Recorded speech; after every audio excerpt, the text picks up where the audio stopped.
আমাকে একদিন video call দিছিল। তো ভিডিও কল দিছে বলতে কি ভাইয়ের সাথে তো অনেক দিচ্ছে কেউ আলাপ আলোচনা না, আমি তো নোয়াখালী।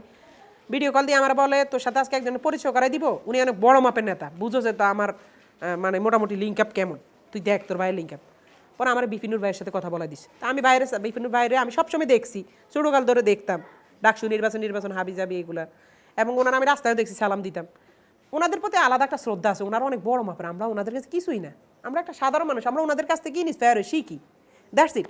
তা আমি ভাইয়ের বললাম, বিভিন্ন বাইরে সালাম দিলাম, সালামে উত্তর নিল, আমার বলতেছে তোমাদের ভিডিও আমি দেখি, অনেক ভালো লাগে, অনেক ভালো কাজ করো তোমরা, এভাবে কাজ করে যাই, শেষ।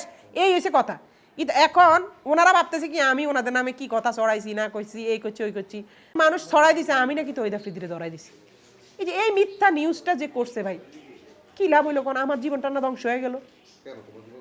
ধ্বংস এই যে ভাই দেখেন মানুষের কাছে আমি মির্জাফর হয়ে গেছি, স্বাভাবিক, এটা তো মানুষ বলবে, কিন্তু আমি তো তাকে ধরাই নাই ভাই, আমি এইসব দ্বারে কাছেও নাই, কিন্তু আমার মানুষ বলতেছে না যে আমি মির্জাফর হয়ে গেছি, আমার ফ্যামিলি মেম্বার রাস্তায় নামতে পারতেছে না, আমার ফ্যামিলি বুলিংয়ে শিকার হইতেছে, আমার বউ বুলিংয়ে শিকার হইতেছে, যে ভার্সিটিতে যাইতে পারতেছে না, আমি নিজে রাস্তা নামতে পারতেছি না, মানুষ আমার টর্চারের মধ্যে রাখছে, এক একজন এক এক ধরনের কথা বলতেছে, আমি এক ধরনের ট্রমাটাইজের ভিতরে আছে, আমি তো এটা নিতে পারতেছি না।